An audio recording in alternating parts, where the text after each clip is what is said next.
এই গো বন্ধুরা, তোমরা কি কখনো সমীরের দোকানে সুস্বাদু ইডলি আর বড়া খেয়েছো? দারুণ স্বাদের টক ঝাল মিষ্টি এই ইডলি ও বড়ার স্বাদ গ্রহণ করতে হলে আপনাকে অবশ্যই আসতে হবে পাথরপাড়া বাজারে। তো বেশি দেরি না করে চলো আজ পাথরপাড়া বাজারের কিছু বৈচিত্র্য তুলে ধরি তোমাদের সামনে। পাথরপাড়া বাজার লাগোয়া আমরা নতুন বাড়ি তৈরি করছি, সেই বাড়িতেই পাটা সেন্টারিং হয়ে গেছে ছাদ ঢালাইয়ের জন্য। আর এই দৃশ্যটা দেখলে আপনারা বুঝতে পারবেন মানুষের পিছনে বাঁশ দিয়ে দিয়ে বাঁশের নামে যে বদনাম উঠেছে।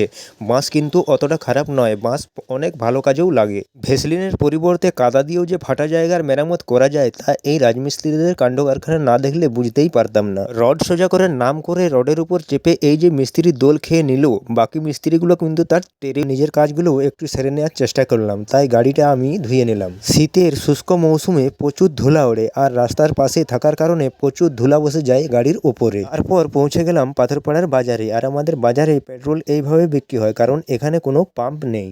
এই হচ্ছে রবীন্দ্র মিষ্টান্ন ভান্ডার।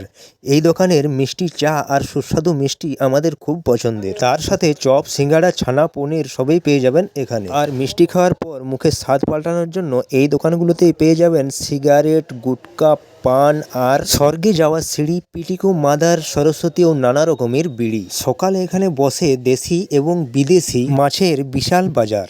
শুধু মাছ নয়, তার পাশেই ভাগ্যের চাকা নিয়ে বসে আছে আমাদের কাশি কাকা। আর ইনি হলেন আমাদের ফুরুত মশাই। বিয়ে থেকে শ্রাদ্ধ এবং এই পুরো বাজারের পুজোর দায়িত্ব ইনি নিজের কাঁধে তুলে রেখেছেন। তো বন্ধুরা, পাথরপাড়া বাজারের কিছু বৈচিত্র্য তোমাদের সামনে তুলে ধরলাম।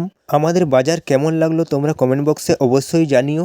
আর এই সব ভিডিও দেখার জন্য আমার পাশে থাকো, আমাকে সাপোর্ট করো, এই আশা রেখে আজকের ভিডিওটা এখানে শেষ করছি। সকলে ভালো থাকবেন।